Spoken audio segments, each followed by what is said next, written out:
में हम बात करने वाले हैं अपने खेसारी लाल यादव जी से जुड़ी एक से बढ़ के एक धमाकेदार अपडेट के बारे में। तो बने रहिए आज की हमारे एक नए वीडियो में। तो चलिए शुरू करते हैं। तो बात करें अपने खेसारी लाल यादव जी की अगर पहली अपडेट की, तो फाइनली अपने खेसारी लाल यादव जी और नीलम गिरी का आपसे एक नई फिल्म का मुहूर्त कर लिया गया है।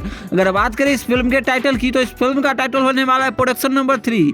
वैसे आप सभी को बता दूं कि यह फिल्म ऑलरेडी काफी दिनों पहले ही अनाउंसमेंट हो चुकी थी, लेकिन बजट इशू के कारण इस फिल्म को प्रोड्यूस नहीं हो पा रही थी। तो फाइनली अब एक नेपाल के प्रोड्यूसर ने मिलकर इस फिल्म को प्रोड्यूस करने के लिए पूरी तरीके से तैयार है। और इस फिल्म के डायरेक्टर की बात करें तो Prayag Patil style R cinema इस फिल्म को डायरेक्ट करेंगे, जो कि संघर्ष कई सारी फिल्मों को भोजपुरी में दे चुके हैं। इसके अलावा अपने खेसारी लाल यादव जी और नीलम गिरी का भोजपुरी गाना एक से बढ़ के एक शूट हुआ है, जो कि आप सभी को वो भी बहुत जल्द देखने को मिलने वाली है। इसके अलावा इस गाने में अपने खेसारी लाल यादव जी के साथ नीलम गिरी का जबरदस्त परफॉर्मेंस देखने को मिलने वाली है।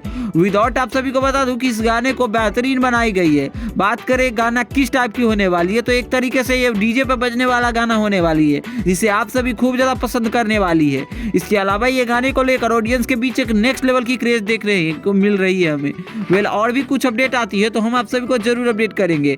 खैर, अपने खेसारी लाल यादव जी और नीलम गिरी का ये गाना सुनने के लिए आप सभी कितना ज्यादा एक्साइटेड है, अपना ओपिनियन कमेंट में जरूर दीजिएगा। और भोजपुरी दुनिया से जुड़ी हर एक छोटी से छोटी अपडेट पाने के लिए आप सभी हमारे चैनल को सब्सक्राइब करिएगा। बाकी मिलते हैं आप सभी के साथ इसी के साथ जल्दी ही नए वीडियो के साथ। बाकी वीडियो पसंद आए तो इस वीडियो को लाइक करिए, चैनल को सब्सक्राइब करिए। तो इस वीडियो में हम बात करने वाले हैं अपने खेसारी लाल यादव जी से जुड़ी एक से बढ़ के एक धमाकेदार अपडेट के बारे में। तो बने रहिए आज की हमारे एक नए वीडियो में। तो चलिए शुरू करते हैं।